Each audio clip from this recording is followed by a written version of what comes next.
relatives. So yeah, it was not exactly adhering to all the COVID norms, some or the rules. So was little tricky. We may expect a spike now post the festival season because a lot of people were out. So let's see. Again, there is a little bit of a surge in the COVID post festival I understand. Yeah. Our because services not are getting back to normal here, and people are talking a lot about the second wave, but we are not quite right, so sure whether there is a second wave actually or not.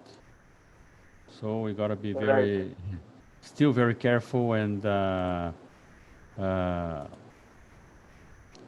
doing whatever is necessary, like wearing masks and yes, yes, absolutely, doing everything else.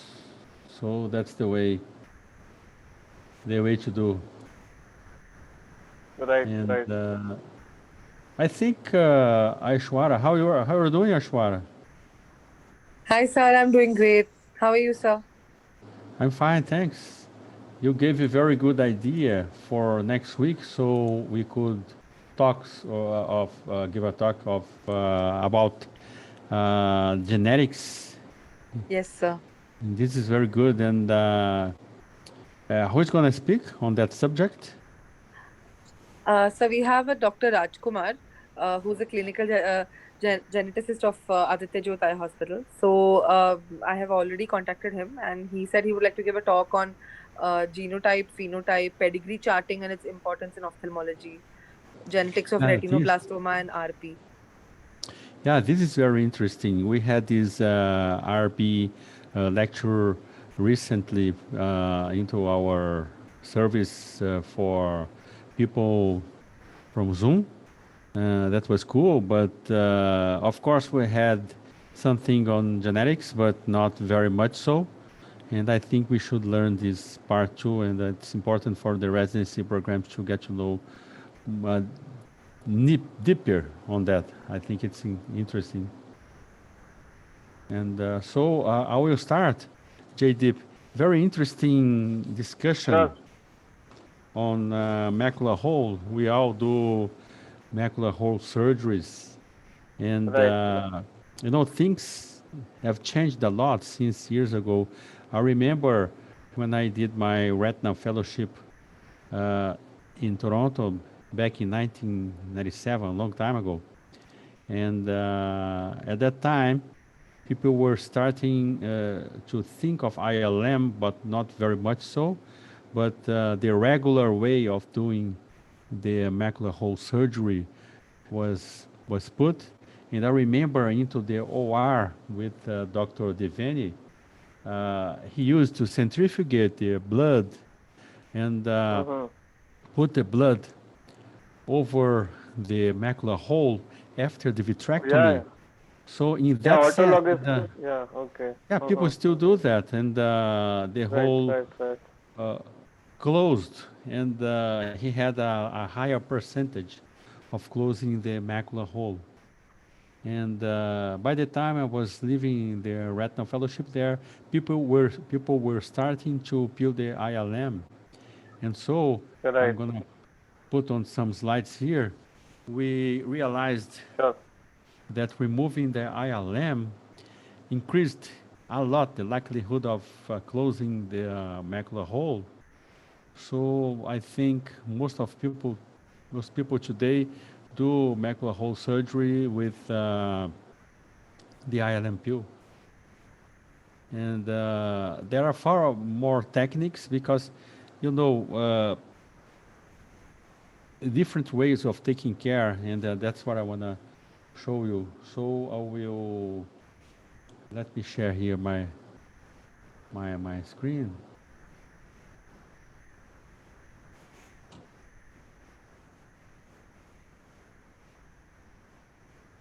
What is this? Let me share just a second. I have these. Yeah, so talking about Mac hole, I have a brief. introduction, we know the effect of the foveal retina involving its full thickness from the eye lamp to the outer segment of the photoreceptor layer. And so first described by Knapp in 1869, Oglive 1900s, and 1970 to 80% found out to be idiopathic, and 10% trauma. And the etiology, there are several etiologies as we know, and most that we know, they are idiopathic. We have these vitreous syneresis and posterior vitreous separation, and all the causes such as CME, trauma, contusion, and regmactogenous retinal detachments, successful repaired or not, and the progressive myopia with foveoschisis. So there are many causes, and we find the contraction of prefoveolar vitreous cortex, pseudocyst formation at the foveal.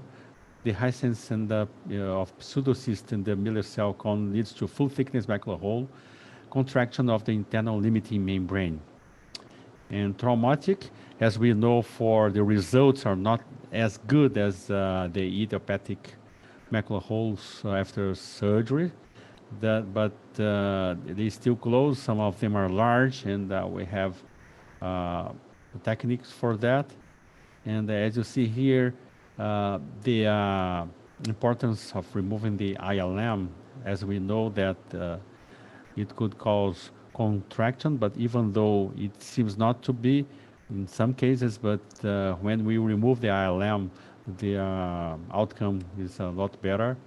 And from epidemiology, that varies also according to the population, and it's more common in the females than in males. Older ones and 7th to 8th decade, only 9% due to trauma, 1.9% visually impaired, and not associated with medical disease or refractive errors. And of course, full thickness gives you a significant visual loss, and the holes will progress in size and stage. And these are from the anatomy, and we know that to make it shorter, that the more you involve in the deeper, and when you involve more of the photoreceptors, and you have less worse outcome. And more from the pathogenesis. It's just a review. And 1924, Lister stated this vitreous as a pathogenesis of a macular hole, and then came Gas in 1988, vitreomacular traction theory, focal shrinkage of foveal vitreous cortex, intraretinal foveolar cyst formation, and roofing of the cyst.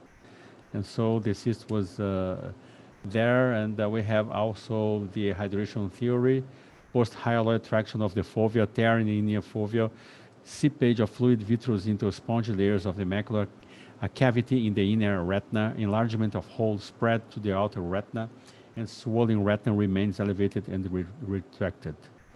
And the retinal-choroidal ischemic theory, there is also this theory for the macular hole formation, RPE dysfunction, and possible intraretinal fluid accumulation in the fovea. Of course, when we have the RPE involved, the outcome is worse, and involutional retinal thinning.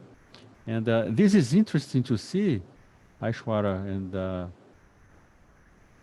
everybody else. It's interesting to see that you have some ways of getting the whole. Let me put this better here.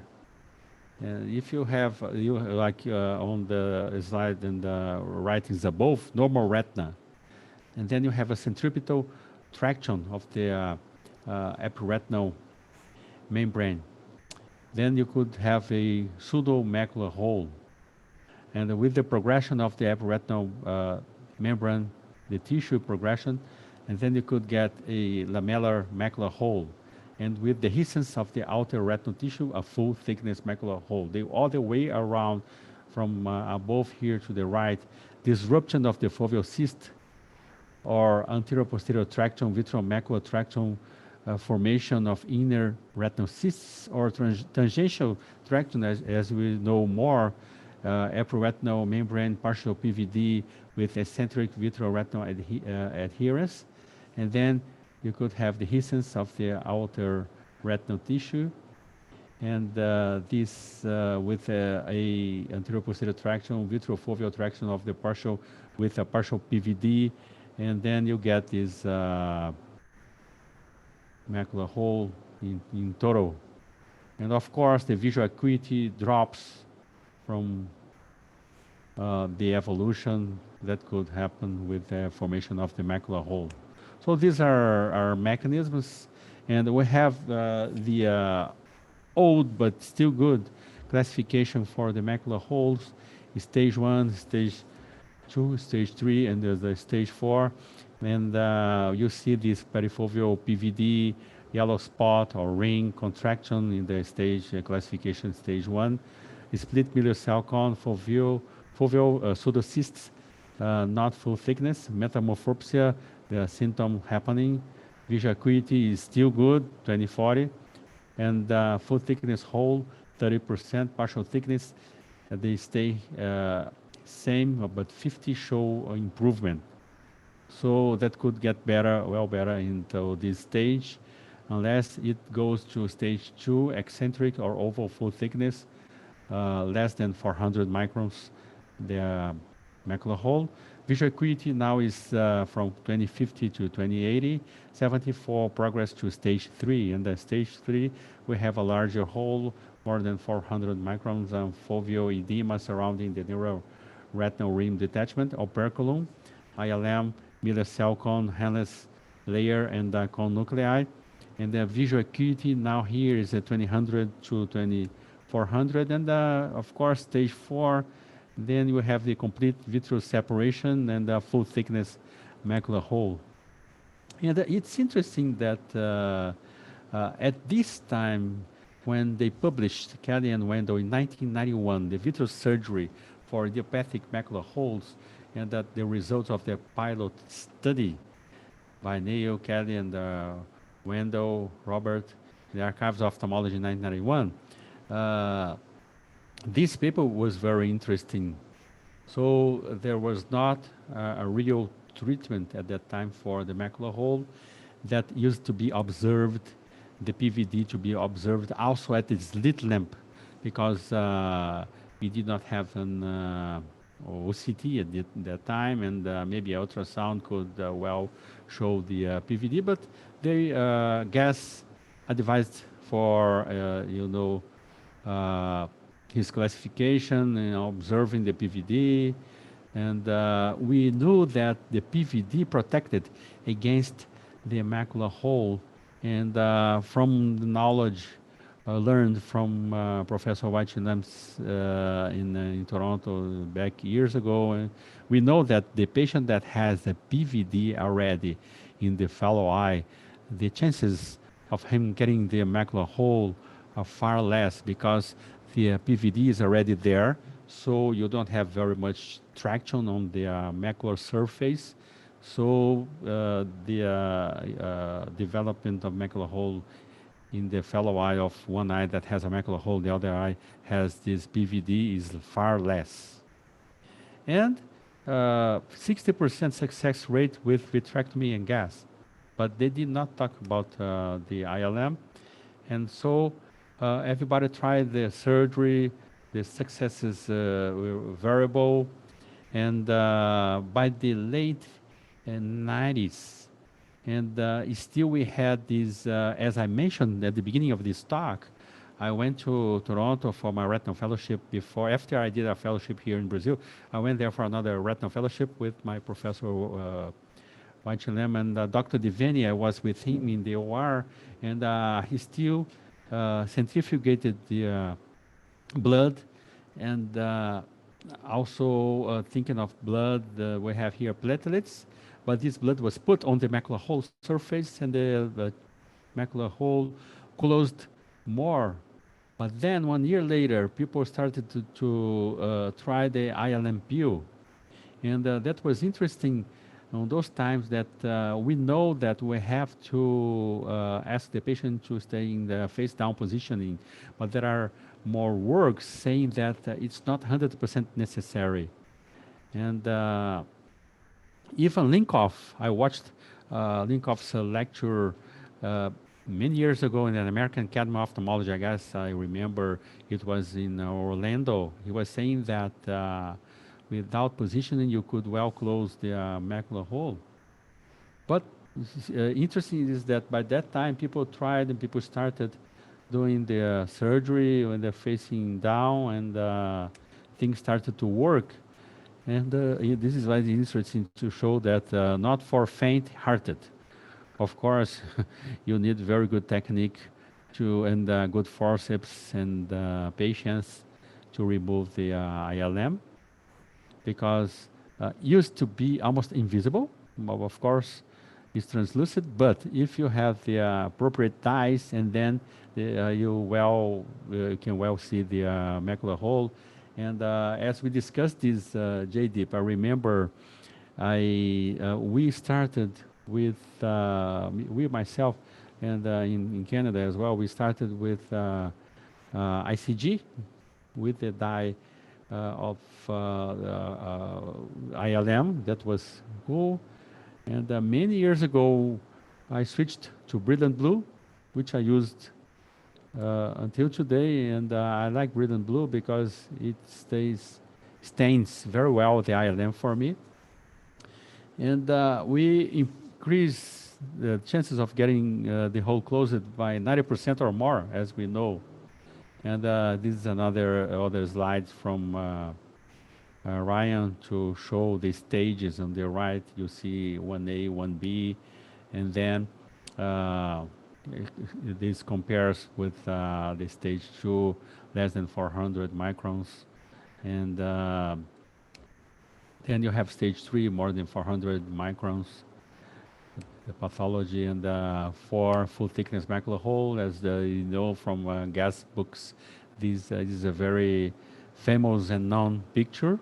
You see down below a complete separation of the vitreous and stage 4 macular hole. And this is interesting that I want to discuss with you, the macular hole classification based on ultrasound. This is a slide from Dr. Lam, Wai-Chim Lam. He gave this lecture translated into English and Chinese. And less than 10% cases of macular hole fail to close. So today, the chances of getting the hole closed are very high.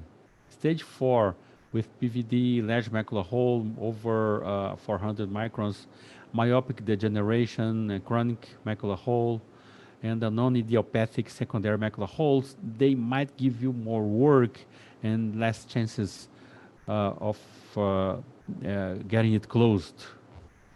But still, the regular cases, they close very well.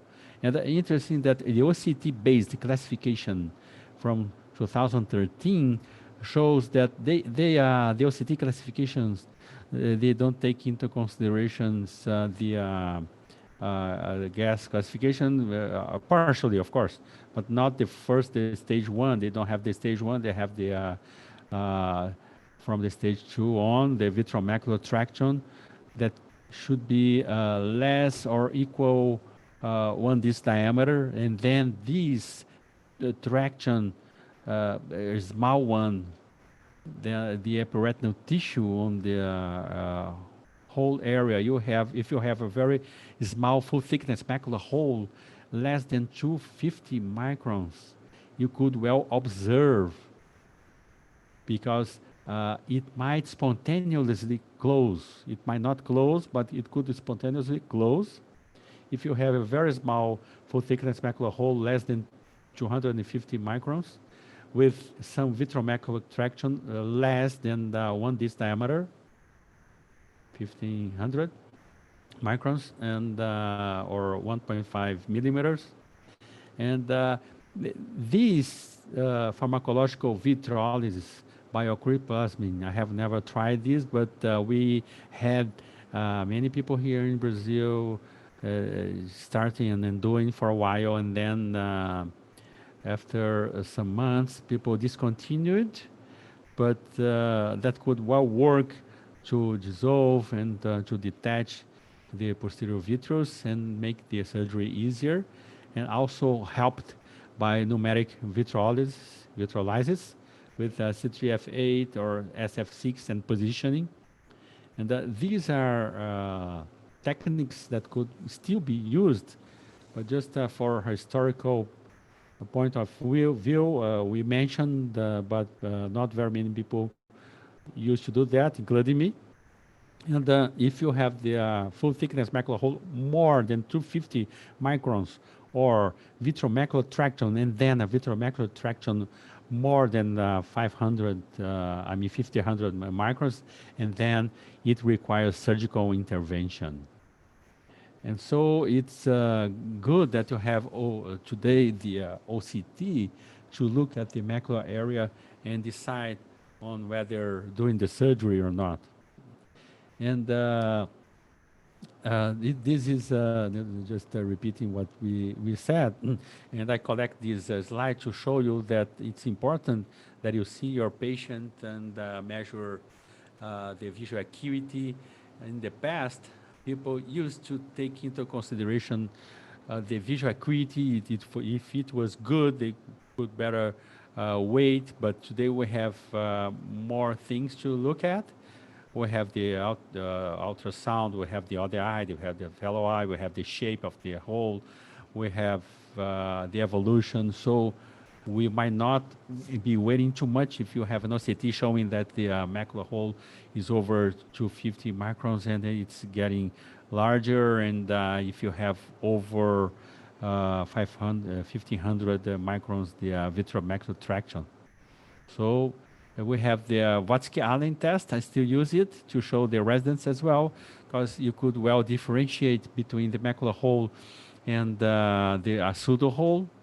You place a very thin slit at the slit lamp inside the pupil's eye with a 78 condensing lens, for example, and then you put that well over the foveal area, and you see that thinning, and the people usually say it's thinner that way, and that helps a lot. So that's what we had years ago, and we still have to look at the patient with those simpler things. Also, FFA, we have the transmission defects, OCT, and scanning laser ophthalmoscope. We are not using that anymore. And one thing that is not mentioned here is the RTA. I had the honor and the pleasure to use the retinal thickness analyzer many years ago, and it was discontinued due to better options, including first the scanning laser ophthalmoscope, and then it came the OCT many years ago. And the RTA gave me very good and beautiful cuts from the macular hole. So we still could follow up the patient after doing surgery or before, and with the RTA. I don't know, have you heard of the RTA, JDIP? Retinal thickness analyzer? Yeah, I have heard about it. Yeah, I have heard about it. For sure. But wasn't it used more for glaucoma? Mm-hmm. Yeah, also for glaucoma. For sure, Natarajan had this RTA.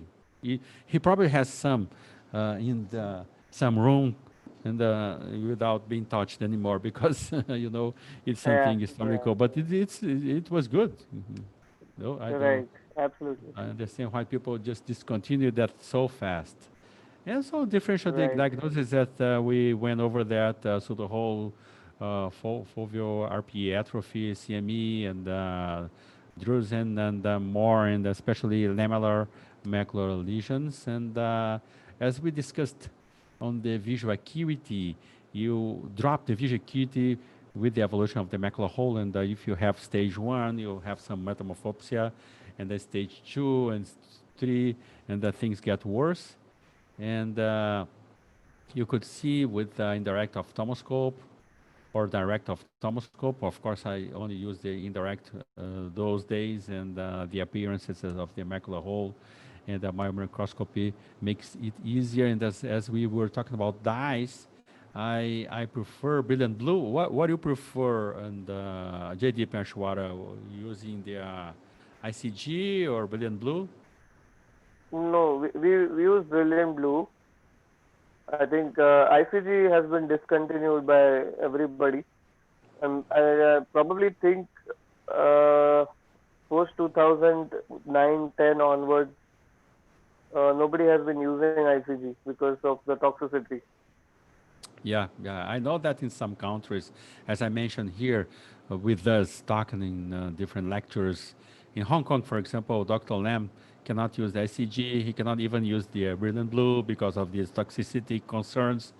They use a triple blue there, and I Tryphan watched blue. some, yeah, Tryphan blue, and from Oshima in Japan as well. And I saw very good surgeries from him, but you did not see very well. You had this faint staining of the ILM with Tryphan blue, but still can be okay. And I had to dilute it sometimes here and use it in some of my macular hole surgeries some years ago when one time or two times we did not have the brilliant blue available, but still I wanted to use, and I diluted Yeah. the Tryphan blue, and So when that I was doing my residency, that time Dr. Natarajan was using ICG.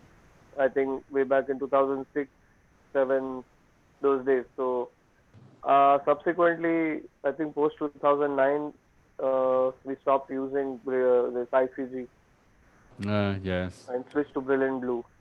Good ideas, yeah. Yes, you now. Recently, I was watching some lectures from elsewhere in the Zoom, and we had this meeting zooming in on Retina by Dr. Shaw from Canada, and they showed different brilliant blue there, and there's some more options coming out on the market. So we have options as you see here, as I mentioned, the Watzke Allen test. There's slit lamp and classifications, and OCT helps you see more, and FA. These are just examples that we emphasize agreed, and it's good to have. And I have one on my pocket, but I won't lie. I use, but I'm not using that much. I have to. It needs to be on my pocket all the time. Otherwise, we won't make the test. It's so simple test, and we have to teach the patient Which test? there are this Amsler grid, so simple. Amsler grid, Yeah, so right, simple absolutely. tests. He covers the Yes. good eye and tests the bad eye, and then the switch over to the other eye.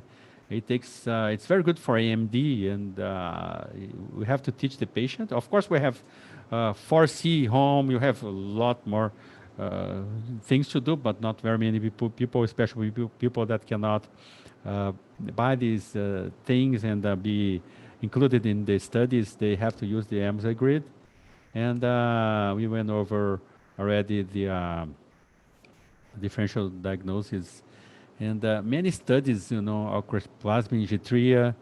And have you used Vitrea in your service recently, or No, no. Actually, Jetria has never been approved in India till date, so we haven't got Jetria in India ever. Okay, it So was not. I don't think anybody has used in India. Maybe if they have imported it and like used it off label, but otherwise it's not available in India. Okay, And I okay. think it's pretty expensive also probably for patients to afford. Yeah. Okay. If I, it's my opinion, JD, if I have the stage 3 or 4, but this is easier for you to think of operating.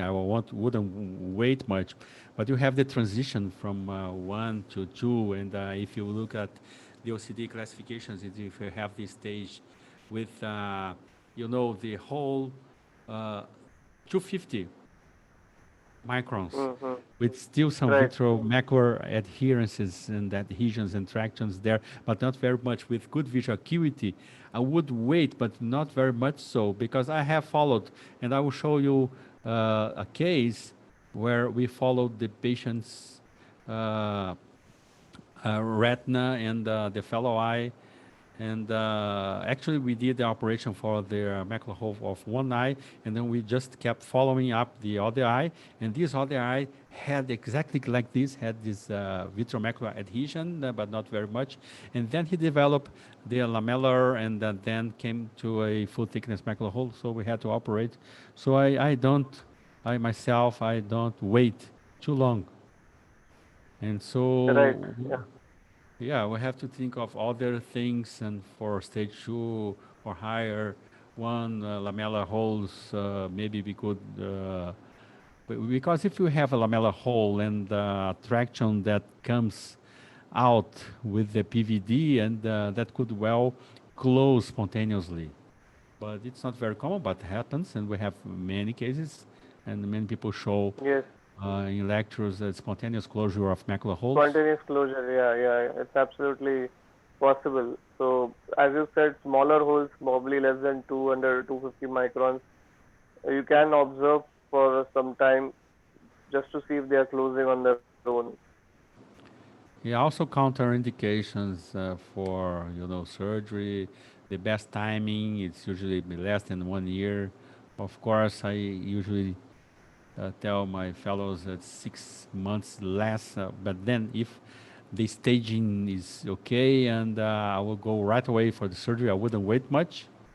And I have the tendency to do early Right. surgeries for these cases. And this I'm gonna show you. I remember by doing my first vitrectomies, we had to look at the fish strike sign, doing the silicone tip, like a backflush cannula there, and to see whether we engage the posterior hyaloid, very attached one. But today we have so very good visualization systems and macular lenses. I like to be searching for these PVDs and adherences with the macular lens, because after doing the core vitrectomy, and that makes easier for me to see. And usually for the vitreous, I don't like using any dye. I don't usually stain it, but it's a technique, so people like using triamcinolone for that. And I think you like using, I've seen Natarajan's technique using a lot of triamcinolone. And what about Yeah. you? For You like to macular use? holes, yeah, I do use triamcinolone for the PVD. Yeah, it's good though. It's the important thing is that you remove all vitreous possible, and Yeah. removing traction forces, and vitreous cutter, and delamination, using the adjuvants if necessary, positioning. And this slide, this is just a repetition of what we said. And this is interesting to see that most people today, over 64%, they do ILM, they stain the ILM and the Parspena vitrectomy. And some people, uh, they, most using the dye. The most use the dye, over 64%, to peel the ILM and do vitrectomy. But I would say that 17%, still quite high, don't use the dye. So what the point of not using? They think it's toxic. They are not used to it. And the thing is that not very, just 17 is not so low. They don't use the dye. And some, they Yeah. do surgery with ochriplasmin still. And some, they, from 10% below, they don't peel the ILM. But mostly, and you have these percentages, 64.25 and 17.86, they peel the ILM. So I'm used to peel the ILM, so I think it's better that you peel the ILM for sure. And so that by peeling the ILM, increase the surgical closure rate, but more than this, more than this percentage showing, I would say more than 90%. And You have the gas bubble and the positioning. This is a good example of a strict face down position for the patient. And in the past, we had these special chairs, special places that the head could be put. But I don't think that's very important. I think I usually tell the patient, if you are in face down, but if you are sitting, you put your elbows over your knees, and then you're going to be facing down. So wherever you are, even sleeping, it's possible to be facing down, especially if you have the lens and if you don't want to get a cataract. But here, some studies show that duration of face down prone position reported by several authors with positioning and without positioning. It's interesting that the percentages from several authors here, including you have Tornambe in 1997, you have 79% with C3F8, and still a high percentage of getting the hole closed. But at this time, he was mentioning without peeling the ILM. But when you peel the ILM, you have more percentages of closing compared to facing down position on the half of the slide above. But still, it's good to tell the patient to be facing down. But if the patient does not face down very much, still his chances of getting the hole closed, if he has this some touch of the gas on the macular surface, and also avoiding the lens to be touched. And then if he had the ILM removed, the chances for getting it closed are very high. So complications have, some of them we have with all cases, some of them we have with the macular hole surgeries. And I like doing for my vitrectomies J-dip. After I do vitrectomy, especially in pseudophakic patients that you don't see much of the retinal periphery, I like doing some lasers where I come in with, with the infusion line first, but also with the instruments, illuminating pipe and cutter. I like doing the lasers on those areas. Where? Because at the very retinal periphery, especially in pseudophakics, because they might have some very, very small breaks that you don't see. And so then you uncover them by removing the vitreous. You do 360-degree laser? No, just focal points, supratemporal, supranasal, and infratemporal at the infusion line. Just at a little bit. Side. Just a very small line, a barrier laser, very small. Just it's good that when I go see the patient, I know the patient's mine. I did that, and it's like a mark. I know. And So initially, they used to do some older surgeons were doing cryo to the sclerotomy side, just posterior to the sclerotomy side. Yeah, it's a good idea too. Good idea too. I don't. It's in difficult. phakic eyes, especially because in pseudophakic you can do the laser, but in phakic you cannot do the laser. Yeah, but I still do. I have the technique. I have the technique with the phakic, even though the patient is phakic, that I bend the eye and I reach. I switch hands and then I reach even the supratemporal, infratemporal areas, and I'm gonna show you later these. Some of my surgeries, I don't touch at all the lens. I still can do very peripheral with a very good lens peripheral without touching the lens. I do that, and I will prepare some takes from the very peripheral view for doing these lasers and show you. And we know that sometimes the patient is not happy, and then we are happy because we closed the macular hole, but some patients are still not happy because if you have this W pattern or V pattern, not very many times the vision is good. Some patients complain about that, but the U pattern, the regular U pattern that you see, the normal foveal depression, to have it closed, it's a lot better.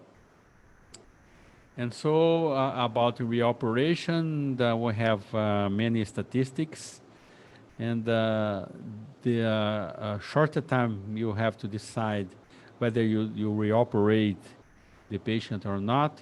You could still try it with different techniques.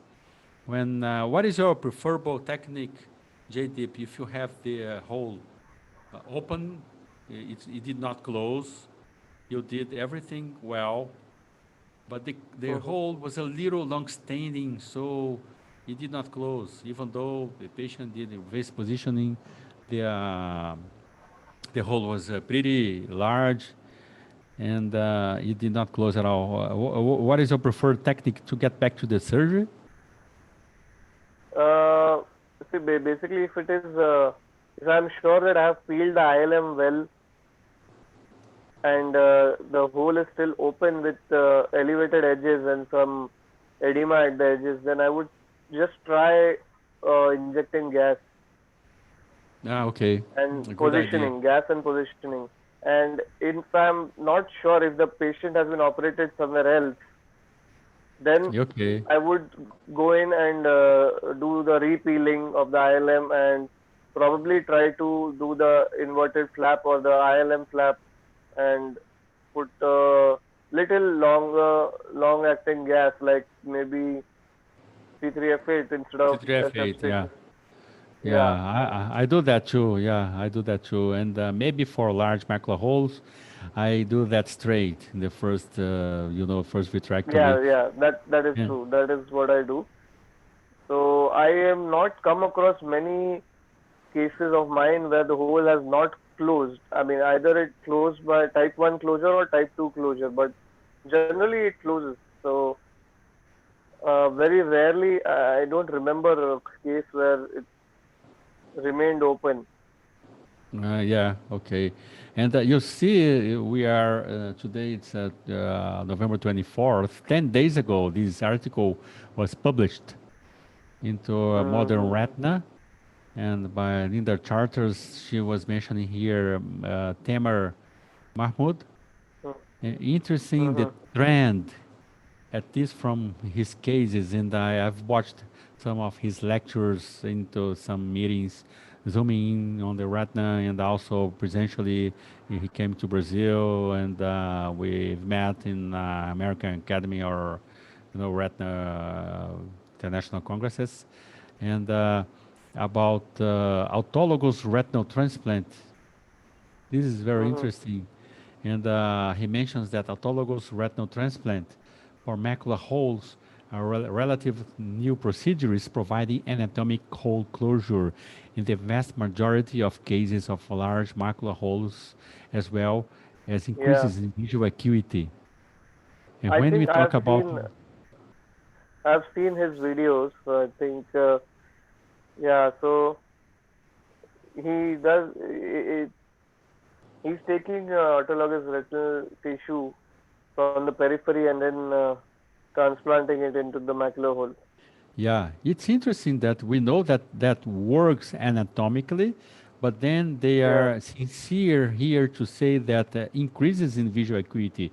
Of course, these are not very much, visual acuity a lot better, but somehow increases. I've watched his lectures, and you see the OCT. There are trials on that, and as you see here, characteristics from the graft type. And hmm, as you said, in 84% of cases, the harvest site was posterior to the equator. So he gets the harvest site from the periphery. correct. And it's interesting to do that. People do different things, and I think we should be doing whatever is better for our patient, and we should be searching for the whole closure, of course, and otherwise you wouldn't have the patient satisfaction. And I will just finish this presentation here as the strategies for the surgery, and I will show you now into some surgeries. We go over one surgery here. And as you said, I have some surgeries into the eye tube here, like the Big Mac, as an allusion for the sandwich, Big Mac ILM technique for large macular holes. So I do this surgery for macular holes. ILM folding techniques. I think we seen that some weeks ago. ILM peel for Right. macular hole under liquid perfluorocarbon liquid. Some patients have retinal detachment, and I found it was easier to peel the ILM under perfluorocarbon liquids. As I know that you do Yeah. that too. Yeah. And Yeah. Absolutely. in the what I want to show you, it's interesting, is this early ILM peel for a full thickness macular hole. So I was talking about that case that the patient had this macular hole. He was operated, but it was a late stage, but chronic macular hole. So it did not close properly. It closed partially, but then I was following up the fellow's eye. You know, his fellow, the other eye, and this is what I want to show you. This is a very interesting surgery.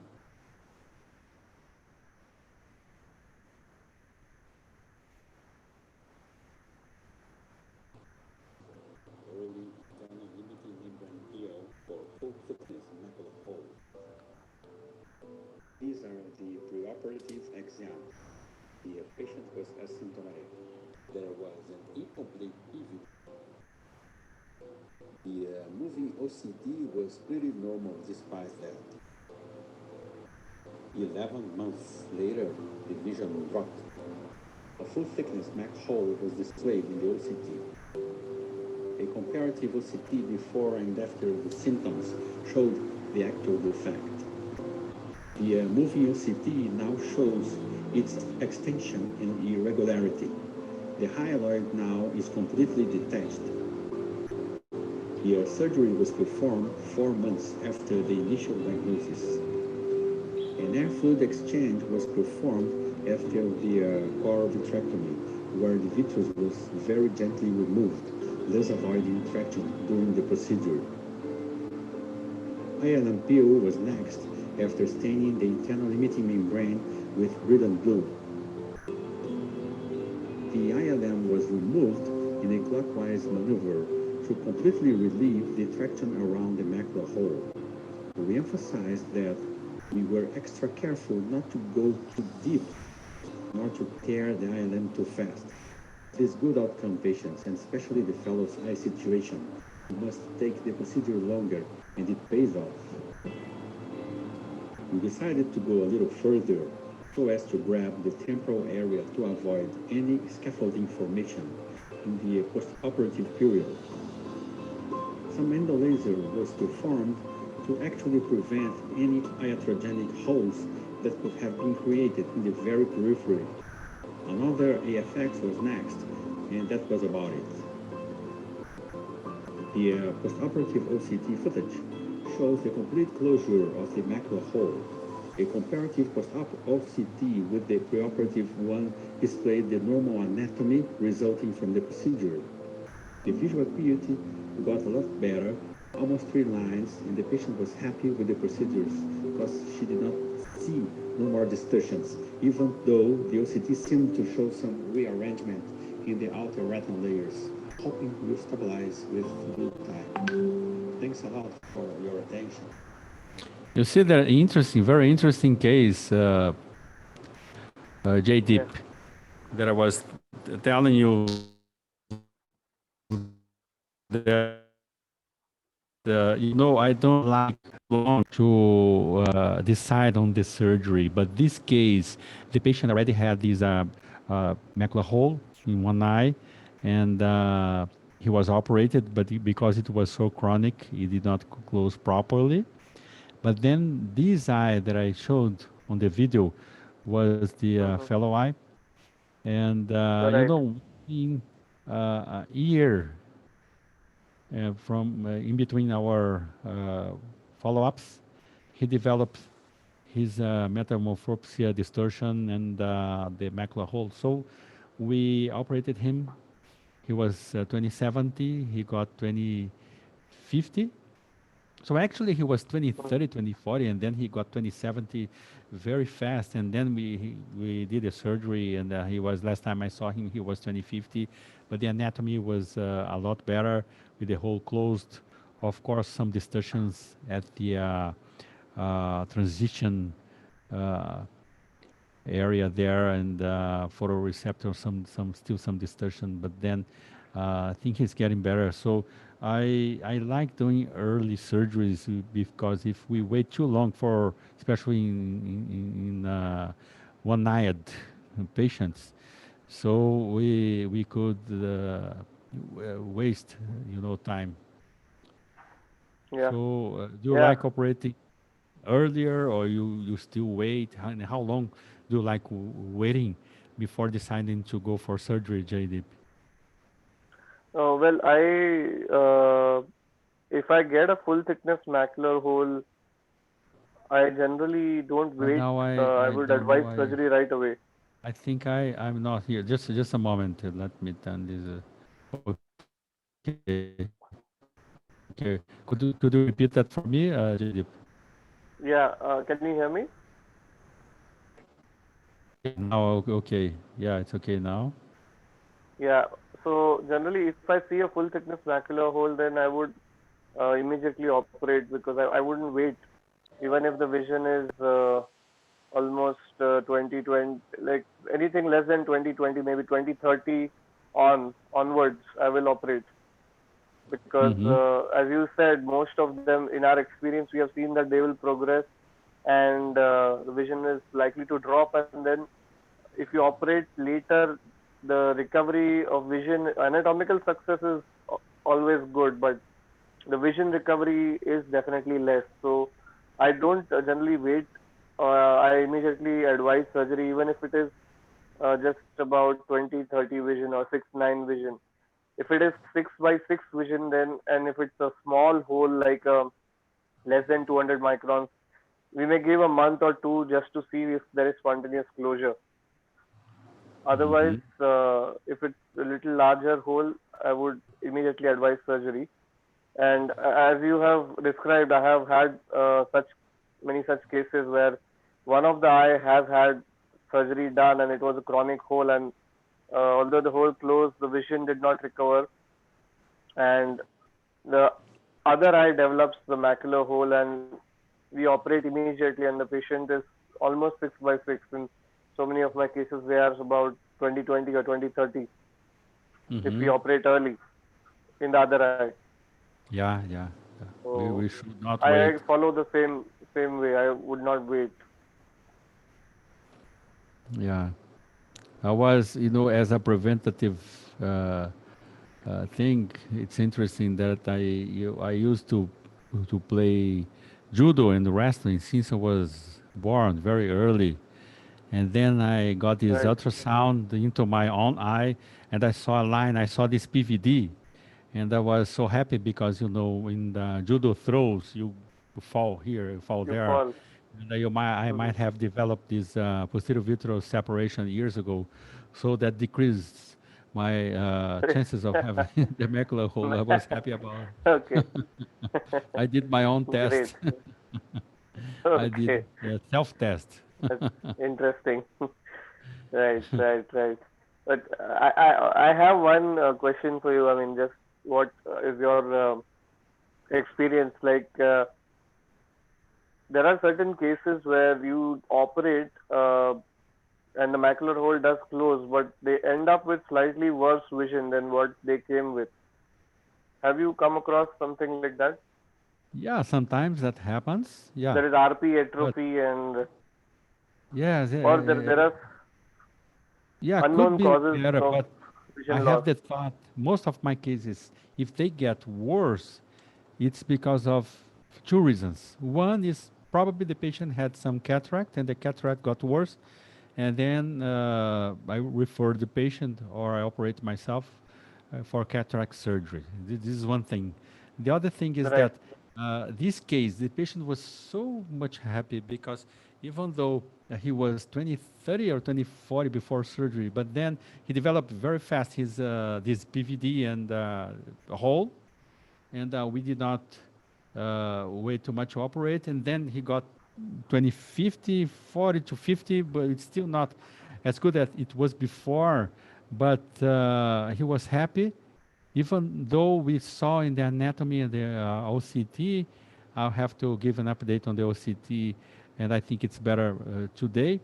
But still, some distortions there, but he was happy because we avoided the vision from getting a lot worse.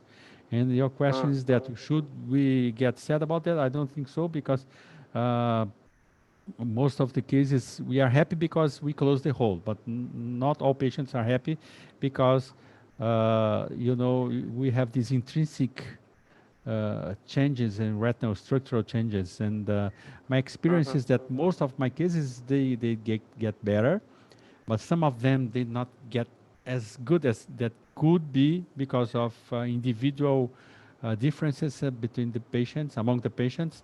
But some of them, maybe 3% or less, they are unhappy because they So yeah. think something could So be have you come across better. some things like, do you think there is any toxicity associated with brilliant blue, or probably phototoxicity, if the light toxicity from the light pipe, Yeah, or maybe touching the RP sometimes, or sometimes you have like multiple retinal touch or hemorrhages while you're peeling. Does that matter, or how? yeah, What that's is your better. That's experience? better. On that technique that we went across some weeks ago, this technique I will show you. Let me share just a second to show you. This is interesting. You gotta be very careful for not touching the RPE, and this ILM folding technique is an example. So you gotta be very, very careful when you take the ILM. This is the technique, and by doing the ILM, This is invert vitrectomy, ILM folding technique. and here let me go further. After breathing, open up a tear. So we open, we lifted the internal limiting membrane here, and so being extra careful not to touch the RPE. This technique, I was walking with the ILM towards the hole without forcing it down. You see it? See here? The tip is closed. And it's a very light touch of the ILM. You got to be very sensible here not to apply much force. Otherwise, it could touch the... Right. So besides that, have you come across any like light toxicity or any brilliant blue dye related toxicity? You know what I do for not having the brilliant blue toxicity? Because I really don't, I don't have. There are many studies saying that there are some, but there are not very good studies on that. You know that. But then when I stain with the brilliant blue, the eye gets stained just for 1 minute. So I put the brilliant blue under air, and then I switch it to fluid. Just right after I injected, I switch the fluid, maybe 10 seconds. I just wait 10 seconds. And then the fluid comes and I wash it out. So I don't leave the brilliant blue too long there. I just wash it 10 seconds after I put it. I have been waiting for almost 2 minutes. No, I don't wait. I just 10 seconds. It's enough. You see how the ILM gets stained? Very well stained. I How don't much think it's brilliant blue? How much do you inject brilliant blue? Covering the posterior pole or how yeah, much? just covering the posterior pole between the arcades, the major vascular arcades. As you see here, the vascular arcades. You see here, the picture, it's stained here, it's not stained here. See? Right. So I just inject here over this Mhm. area, at the macular area, and it's enough. I don't need to stain here or here. Unless I want to Right. do another surgery for a recurrent macular, for example, I want to get some ILM from the peripheral. But I usually stain and just apply the brilliant blue on the macular area, and that is enough. Right. And so, of course, your concerns, and these are my concerns as well, and should be everybody's concerns So I think on. in your initial years when you're just starting off to do ILM peeling, I think these are the things which you should keep in mind, because that time you take a little longer time to operate, and Yeah. so probably you might end up doing some mistakes. Yeah, you are right. You are right. So I So think that ILM was peeling is probably good. something which needs to be done as fast as you can. You should not keep doing it for long, because then Yeah. you are likely to get some touch, because your hand-eye coordination starts decreasing after 5-10 minutes. Yeah, I agree. I agree. And trying to get the ILM, elsewhere, not on the foveal area, just around, and avoiding vessels. Those tips, they should be done, and otherwise we could have some complications. Right. So that was about it, JDeep. I think Yeah. I passed the slides very fast so that we could cover the whole thing, and also show surgeries. And Right. Right. It was nice discussion. I thank you very much. And this is gonna be on YouTube for future referral. Thank you, Thank you. Aishwara. You still there, Aishwara? Thank you very much, Uh, JDeep. I think. Yeah. And Thank you, Dr. Hudson, and you have a great day. say hello to Natarajan, my friend Natarajan. Yes. Yes. Yeah. He's, Yeah. Definitely. I think he's going on another small vacation this week. Probably he's going to leave today or tomorrow and come back next week, Tuesday. all right, all right. Thank you very Yeah. much. And let's Yeah. keep on the good discussion in the group. I will show you. I'll send you some cases later this week. Sure. Sure. Sure. Thank you very much. My honor, my pleasure. Have a great week. Thank you. Thank you. You too. Take care. Bye bye. Bye. Bye.